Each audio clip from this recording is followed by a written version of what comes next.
عائشہ کی دلداری کے لیے فرما رہے ہیں، عائشہ سننا حدیث طبرانی کی، عائشہ انہو لیہون علی الموت ان اریتک زوجتی فی الجنہ، عائشہ مجھے جب سے پتا چلا ہے نا کہ تو جنت میں میری بیوی ہے تو مجھے تو مرنے کا شوق لگ گیا ہے۔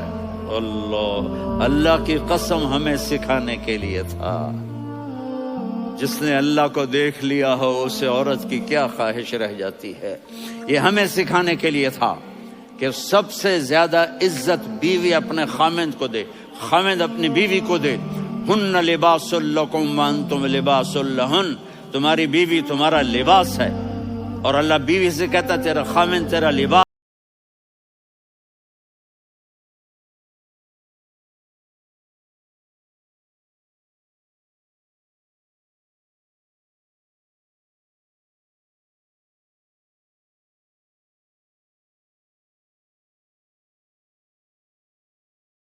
تو آپ نے صحابہ سے کہا بھائی چلے جاؤ سارے آگے چلے گئے، تو صرف آپ دونوں رہ گئے۔ تو آپ نے کہا عائشہ دوڑ لگائیں، سبحان اللہ۔ حضرت اما عائشہ نے نہیں کہا، میرے نے عائشہ دوڑ لگائیں، کجے لگائیں، تو کہنے لگے ہمیں دوڑ لگائی، تو کہنے لگے میں آگے نکل گئی آپ پیچھے رہ گئے۔ چند سال گزرے تو پھر ہم جہاد کے سفر سے آ رہے تھے، تو آپ نے کہا صحابہ سے جاؤ بھی چلے جاؤ آگے آگے آگے آگے، وہ غائب ہو گئے۔ پھر آپ نے کہا عائشہ دوڑ لگائیں، تو میں نے کہا جی لگائیں۔ کون دنوں ذرا میں موٹی ہو گئی تھی، تو جب دوڑ لگی تو میرے نبی آگے نکل گئے، میں پیچھے رہ گئی۔ تو ہم نے کہا ہاذہ بتلک، عائشہ تو میں اب برابر ہو گئے، ایک دوڑ تم نے جیتی ایک دوڑ میں نے جیتی۔ یہ ہمیں گھر کی زندگی سکھانے کے لیے تھا کہ گھر میں بیوی کے ساتھ کیسا ہونا چاہیے۔ اور عورتوں کے لیے کہا اگر میری شریعت میں سجدہ ہوتا تو میں بیوی سے کہتا اپنے خامند کو سجدہ کرے، تاکہ ایک نسل تیار ہو، بیلنس زندگی گزارو۔ میں نے کل بھی کہا تھا، آج بھی کہہ رہا ہوں، امبیلنس لائف ہماری اولاد کو تباہ کر رہی ہے۔ میرے پاس پرسوں 30-40 لوگ آ گئے، وہ یہاں جو ایک سلمہ صاحبہ ہیں، سلمہ ہی نام ہے نا، سلمہ زاہد، تو ایک نے کہا جی یہاں ہم اولاد کے بارے میں بڑے پریشان ہیں، کیا کریں، کوئی ہمیں اس کا سلوشن بتائیں۔ میں نے کہا بہت آسان ہے، ماں اپنے بچے کو ٹائم دے، نصیحت کی بات نہیں کر رہا ہوں، ٹائم دے۔ میں نے کل آپ کو شکل بنا کے دکھایا تھا کہ میرے نبی حسن حسین کو کمر پہ بٹھا کے کمرے میں چکر لگاتے ہیں، اتنے بڑے ہستی، اتنے بڑے نبی، اور بچوں کے لیے وقت نکال رہے ہیں اور ان کو لے کر گھوم رہے ہیں۔ پھر دونوں بھائیوں کو اتار دیتے اور ان کی بہن زینب کو بٹھاتے اور پھر کمرے میں چکر لگاتے، پھر فرماتے تمہارا اونٹ کیسا ہے۔ ایک دفعہ آپ سجدے میں گئے، فرض نماز، فرض، اور سجدہ لمبا، اتنا لمبا ہوا کہ صحابہ سمجھے اللہ کے نبی فوت ہو گئے۔ عبداللہ بن مسعود فرماتے ہیں میں پہلی صف میں تھا تو میں نے یوں کر کے دیکھا، وہ چکر کی ہے، تو دیکھا دونوں بھائی حسن حسین میرے نبی کی کمر پہ چڑھے ہوئے تھے اور میرے نبی نے سجدے سے سر نہیں اٹھایا۔ یہ کام کرو تو بچے تم سے پیار کریں گے۔ تم کہتے ہو بچے ہم سے ڈرتے نہیں، میں نے کل بھی کہا تھا ڈائن نہ بنو، ماں بنو، تھانے دار نہ بنو، باپ بنو۔ تو انہوں نے ایسے ہاتھ آگے کیا کہ میں بچوں کو نیچے اتاروں، تو مجھے دیکھنا، آپ نے یہاں سے ایسے سجدہ ہوتا ہے نا، تو آپ نے ادھر یا ادھر سے دیکھا کہ ایک ہاتھ آگے آ رہا ہے میرے بچوں کو اتارنے کے لیے، تو آپ نے سجدے میں یوں کیا، یہ دیکھ رہے ہو، وہ پیچھے ہٹ گئے۔ جب تک وہ خود نہیں اترے میرے نبی نے سجدے سے سر نہیں اٹھایا۔ اور جب نماز سے فارغ ہوئے تو ایک دم دونوں کو اپنی گود میں لیا کہ بے ابی ہما و امی لا تؤذوہما، میری جان قربان ہو ان دونوں پر، یہ میرے جگر کے ٹکڑے ہیں، انہیں دکھ نہ پہنچانا۔ کہ آپ دیکھ رہے تھے ایک زہر میں تڑپ تڑپ کے مارا جائے گا اور ایک کا سر کاٹ کے نیزے پہ چڑھایا جائے گا. آپ کو اولاد کی محبت. نبی جس دن آپ جا رہے تھے پیر 12 ربیع الاول 11 ہجری 611 عیسوی 6 جون آپ نے ساری بیویوں کو بلایا, اطمینان سے ملے, رخصت فرما دیا. پھر داماد علی کو بلایا, ان کا سر اپنی گود میں رکھے, ان کے کمر پہ ہاتھ پھیر. نہ فاطمہ کو بلایا, ان کے کان میں کہا بیٹی میں جا رہا ہوں. وہ رونے لگی, کہا رو نہیں, تو بھی جلدی میرے پاس آ جائے گی. 6 مہینے بعد صرف 24 سال کی عمر میں حضرت فاطمہ کا انتقال ہوا. پھر آپ نے علی کو بلایا, دعا دی, کہا پھر حسن حسین کو بلاؤ. جو ہی آپ نے ان کو یوں لیا تو آپ کے ایسے پانی کی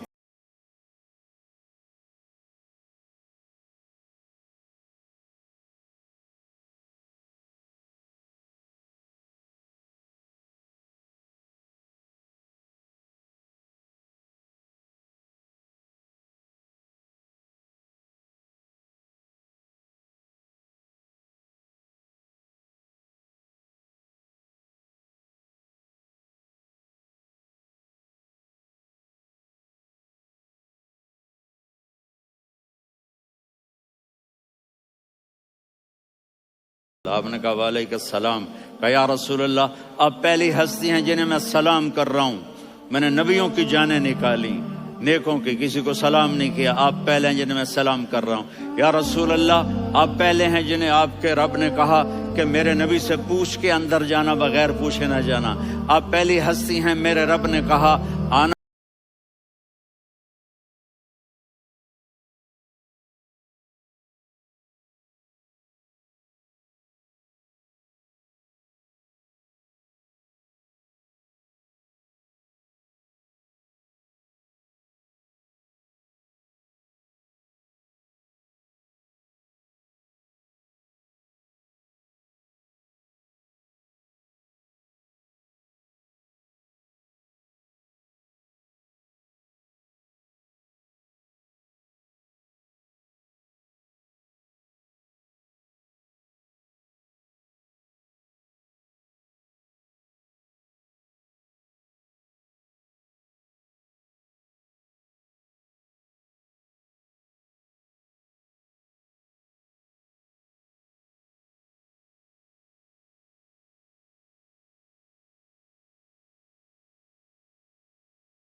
محمد کو تنہا نہیں چھوڑیں گے. مجھے میرے رب کی عزت کی قسم, ادھر ٹائم بھی ختم ہو چکا ہے, میں آخری بات کر رہا ہوں.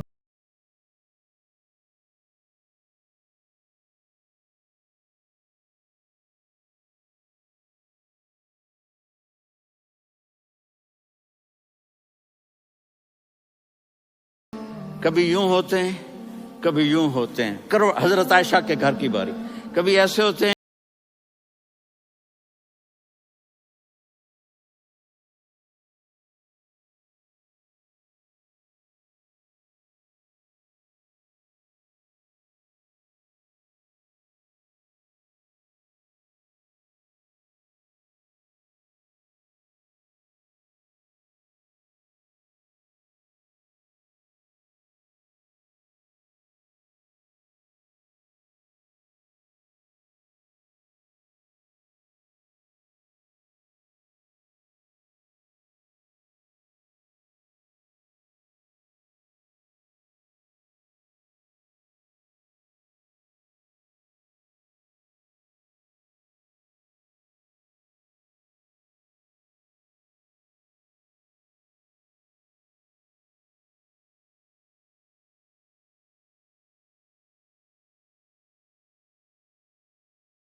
اور نبی والے اخلاق سیکھو, آپ کے گھر آباد ہو جائیں گے. برداشت کرنا سیکھو, معاف کرنا سیکھو. اب آپ کینیڈین ہو یا جہاں سے بھی ہو, اس پاسپورٹ کی عزت کرو، یہاں کے قانون کا احترام کرو، یہاں وائلیشن نہ کرو، جھوٹ نہ بولو، کسی کو دھوکہ نہ دو، یہاں کی لڑکیوں سے اس لیے شادی نہ کرو کہ میرے پیپر بن جائیں، قیامت کے دن کالے منہ کے ساتھ اٹھائے جاؤ گے۔ اور جو حکومت تمہارے لیے قانون بناتی ہے اس کو فالو کرو، ٹیکس کی چوری مت کرو۔ یہ گورنمنٹ تم پر لگاتی ہے، ہماری حکومتیں تو لگاتی نہیں ہیں، لیکن یہ حکومت تو تم پہ لگاتی ہے، تو اللہ کے واسطے چور نہ بنو۔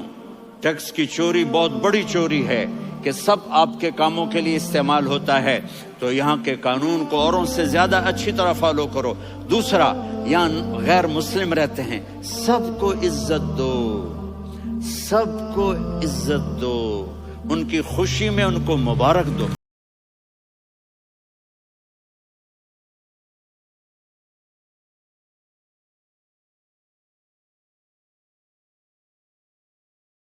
وہ بیمار ہو جائیں تو ہاسپٹل پوچھنے جاؤ، وہ مر جائیں تو گھر والوں سے جا کر افسوس کرو، تب